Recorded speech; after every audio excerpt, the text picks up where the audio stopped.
Welcome to omega India TV. Huzurabad పట్టణ కేంద్రంలో 2వ వార్డు గణేష్ నగర్లో డబుల్ బెడ్రూమ్ ఇండ్లను హుజురాబాద్ కాంగ్రెస్ పార్టీ ఇన్ఛార్జ్ ఒడితల ప్రణవ్ పరిశీలించారు. ఈ సందర్భంగా ప్రణవ్ బాబు మీడియాతో మాట్లాడుతూ హుజురాబాద్ నియోజకవర్గం వ్యాప్తంగా పూర్తి అయిన డబుల్ బెడ్రూమ్లను గుంట భూమి లేని అర్హులైన నిరుపేద లబ్ధిదారులకు ఇందిరమ్మ ఇండ్లను పంపిణీ చేస్తామని, 100 కోట్లు ఖర్చు చేసి కట్టిన ఇండ్లు నిరుపయోగముగా మిగిల్చారని, 100 కోట్లు టీఆర్ఎస్ ప్రభుత్వం దుర్వినియోగం చేసిందని, ప్రభుత్వ విప్ ఎమ్మెల్సీగా ఉన్న సమయంలో కౌశిక్ రెడ్డి పట్టించుకోలేదని ఆగ్రహం వ్యక్తం చేశారు. త్వరలోనే గృహ నిర్మాణ శాఖ మంత్రి పొంగిలేటి శ్రీనివాస్ రెడ్డి జిల్లా మంత్రి పొన్నం ప్రభాకర్ కు సమస్యను తెలియజేసి పరిష్కారమే దిశగా చేస్తామని అన్నారు. కమలాపూర్ మండల పరిధిలోని Uppal railway station flyover bridge ని ఈ బడ్జెట్ లో కూడా బీజేపీ ప్రభుత్వం మొండి చేయి చూపించారని, ప్రజల అవసరాలను తీర్చడంలో కేంద్ర ప్రభుత్వం పూర్తిగా విఫలమైందని అన్నారు.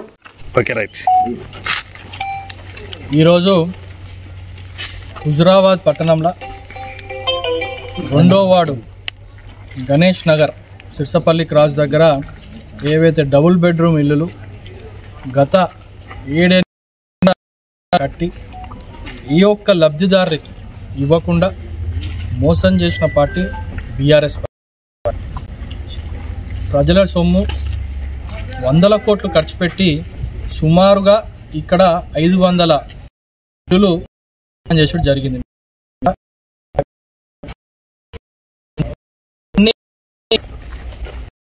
దానిలో కట్టిన తర్వాత కూడా దాదాపు 10 ఏళ్ల పాటు వాళ్ళు ప్రభుత్వంలో ఉన్నారు. ఇవి కట్టి 8 ఏళ్ళు అవుతుంది.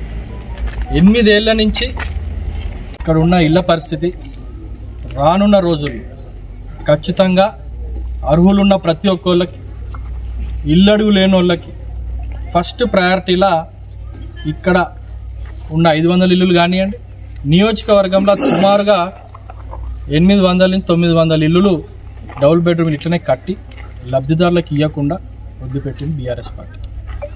ఇప్పుడు ప్రజాప్రభుత్వం వచ్చింది. కాంగ్రెస్ పార్టీ ఇందిరమ్మ ఇల్లు పథకం తీసుకుంది. అదొక వైపు నడుస్తూనే ఉంది.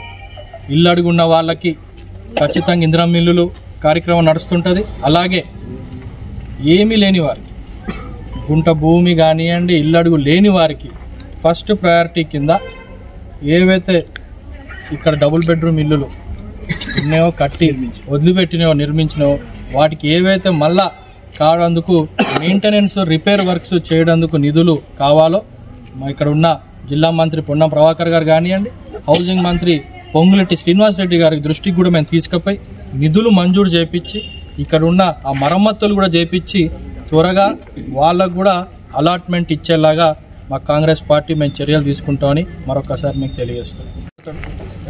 మరి నువ్వు టీఆర్ఎస్ పోకముందే ఈ ఇల్లులు కట్టిండ్రు. మనం టీఆర్ఎస్ పోయి నువ్వు ఎమ్మెల్సీ అయినావు, విప్ అయినావు, మరి ఎందుకు ఈ సమస్యల గురించి నువ్వు లేవనెత్తలేదని నేను అడుగుతున్నా.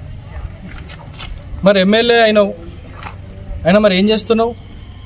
అబద్ధాల మాటలు, మోసపూరిత మాటలు, ఇంకా అదే ప్రెస్ మీట్లు పెట్టుకుంటా ప్రజలను మభ్యపెట్టాలనే ఒక ధోరణిలోనే ఉన్నావు. ప్రజలను తిప్పికొడతారు. మేము అందుకే ఈరోజు ఇక్కడ కాంగ్రెస్ పార్టీ నాయకులం మేము వచ్చినాం, ఇక్కడ పర్యవేక్షించినాం. ఖచ్చితంగా ప్రభుత్వం దృష్టికి తీసుకుపోయి మళ్ళొకసారి చెప్తున్నా, మరమ్మతులు చేపించి అర్హులు ఉన్న ప్రతి ఒక్కళ్ళకి, నిరుపేదలకి, ఇల్లడుగు లేని వాళ్ళకి ఇవి అలాట్ చేసే బాధ్యత తీసుకుంటామని మేము తెలియజేస్తున్నాం. జై కాంగ్రెస్.